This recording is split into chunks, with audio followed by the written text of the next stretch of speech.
Luther Gonzales Hall was only 15 years old. Riding his bike home along Telegraph Road, he spotted a police cruiser parked nearby. Unsure of where to turn next, he approached the officer, hoping to ask for directions. Within seconds, that decision turned violent. You're choking me, bro! You're choking me, bro! Body cam footage shows Officer Chad Sanders forcing Luther to the ground, choking him, and fracturing his foot in several places. What did I do? I just was asking for directions, bro. The teenager can be heard gasping. "What did I do?" A question that was never answered.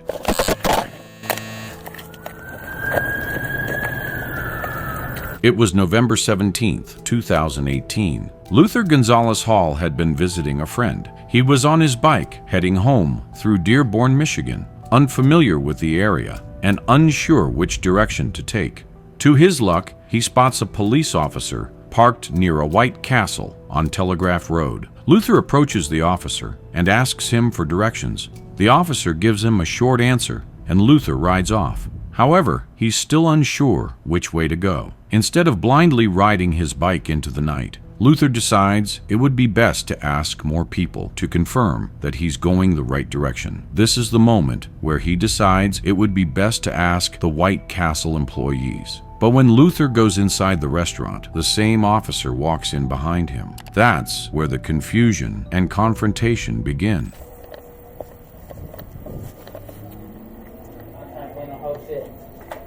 Dude, what are you doing, man? I'm just looking for my way back to the crib. You trying to get directions to Extra Middle? I told you where it was at about 2 minutes ago. That was you? Yeah, well, who the fuck else was it?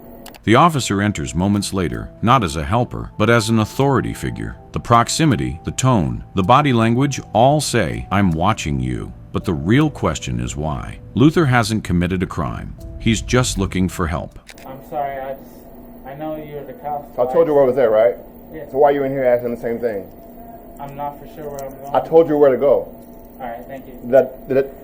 Is that accurate or no? Yeah. So why are you in here? I was just making sure. Making sure I told you the right thing? I'm not for sure where I'm going. I told you where to go, right? Yeah. So why are you in here? Alright, sorry. No. Why are you in here?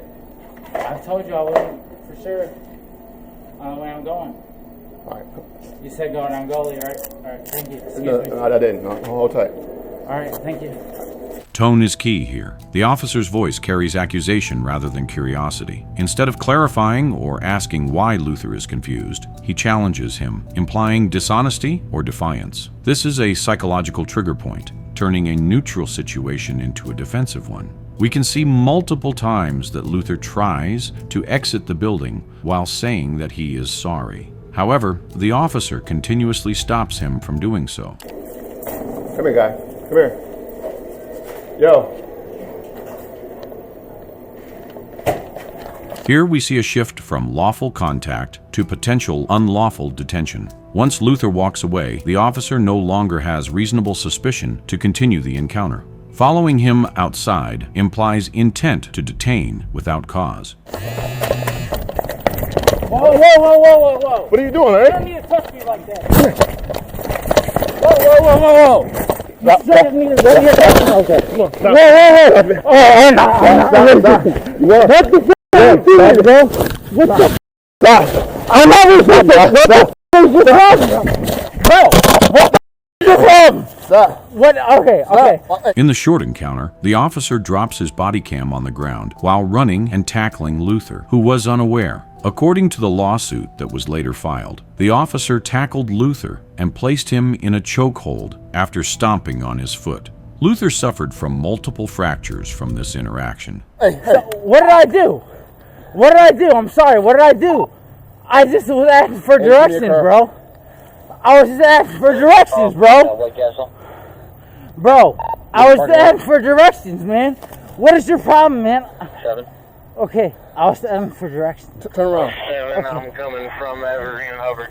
Turn around. Sir, I was asking for directions. I told you where it was at, right? Okay, can you please let me go? Hold tight. What's wrong, man? Hold tight. Easy one. Can you please let me go? What's wrong? Hold tight. Easy one. Talk right there, man. Whoa, what is wrong? Guy. What is wrong, man? Let's stop, dude. You're letting me choke. Stop. You're choking me. Stop. You're choking me. Stop it. Luther repeatedly asks the officer what he did wrong. In police procedure, when a subject is compliant or confused, especially a minor, officers are trained to give clear verbal commands and explain the lawful reason for a stop or detention. Officer Sanders' failure to do that violates basic de-escalation protocol and Fourth Amendment standards for reasonable seizure. Stop it. You're choking me, bro. You're choking me, bro. Hey, give me a car. What is your problem, bro? You're choking me. This is where excessive force becomes apparent. If the suspect is not physically aggressive, continuing to apply pressure, particularly near the neck, is objectively unreasonable. When it comes to excessive force by an officer, we can look to case law to help make a proper decision based on similar scenarios. For this encounter, we can look to the precedents set by the Graham versus Connor case. A diabetic named Graham was stopped by police officer Connor after he was seen acting erratically while attempting to get to a store for orange juice to treat an insulin reaction. When Graham appeared nervous and tried to leave the scene, officers detained him, used force to subdue him, and placed him in handcuffs, even though he was not committing any crime. Graham suffered injuries during the incident and later sued, claiming the officers used excessive force. What resulted from that case is that officers must judge force based on the severity of the crime, the immediate threat, and the resistance level. None of those justifies this level of force here. What is your problem, bro? You're choking. What is your problem? What is your problem, Dave?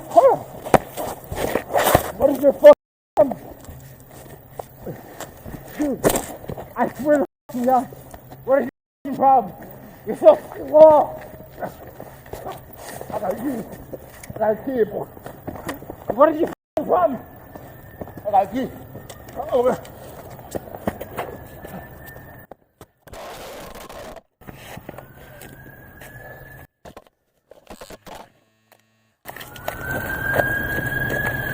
It was at this moment that Luther broke loose and made a run for it. However, whether through pure adrenaline, he wouldn't make it far on a broken foot. Officer Sanders chases after Luther and pushes him to the ground. After a moment, he is detained and placed in handcuffs. Before placing him into the back of the patrol car, the officer kicks him one more time in the foot. An internal review would later show serious gaps in the officer's report, details missing, actions minimized. It wasn't just what happened on the street that night. It was what didn't make it onto paper. The Dearborn Police Department released no public video at the time. It would actually take nearly 5 years for Luther to seek the justice that he deserved, all while he suffered from lifelong injuries. About 17 months later, on October 20th, Luther and his family filed a federal civil rights lawsuit against the city of Dearborn and Officer Sanders. The complaint accused Sanders of using excessive force and violating the boy's constitutional rights. For the next 2 years, the fight would move to the courtroom. Attorneys on both sides gathered evidence, medical records, body cam footage, and depositions. The city's lawyers tried to have the case dismissed, arguing that Sanders' actions were justified. But the judge denied the motion, ruling that a reasonable jury could see this as excessive force. That decision ensured the case would go to trial.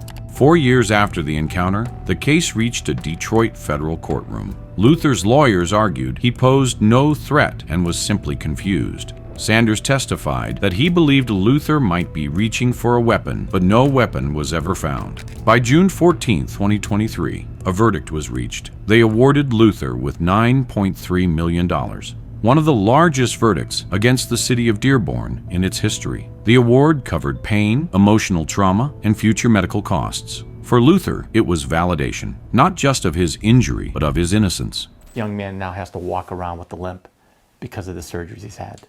And all of that was preventable if the officer kept his cool and just given him a ride home. The stairs or walk anywhere, my foot swells up real bad. It's broken in like 5 spots. You don't do that. You don't walk into a White Castle and then walk out where your health is basically destroyed for the rest of your life. Court records identify the main officer as Marvin Sanders. He, along with 3 others, were named in the lawsuit. Public filings show that some officers involved were later terminated from the department. However, no criminal charges were filed. Dearborn's internal review pointed to procedural failures, but did not announce public disciplinary action. To this day, the department has never publicly explained why that level of force was used or what consequences followed behind closed doors. There are 4 main issues with this case that caused it to get out of control. Escalation without cause. A simple verbal interaction turned confrontational when the officer followed Luther inside instead of disengaging. Lack of reasonable suspicion. Without clear evidence of wrongdoing, the officer had no legal ground to detain him. Improper use of force. Tackling an unarmed, nonviolent individual over verbal confusion violates established de-escalation policy. Poor documentation. Internal reviews found the officer's report inconsistent with body cam evidence. Luther Gonzales Hall is still recovering. He lives with chronic pain and limited mobility, but he's focused on moving forward. He said he hopes the verdict sends a message that respect goes both ways in any encounter. The Dearborn Police Department has not publicly commented since the verdict, and no appeal has been reported. If you'd like to see more real cases just like this one, make sure you're subscribed. We post new investigations and body cam breakdowns every week, and every story reveals something you wouldn't believe. Like the one where an officer who was supposed to arrest a female suspect somehow ends up trapped in the back seat with her for over an hour. Click the video on your screen to watch now.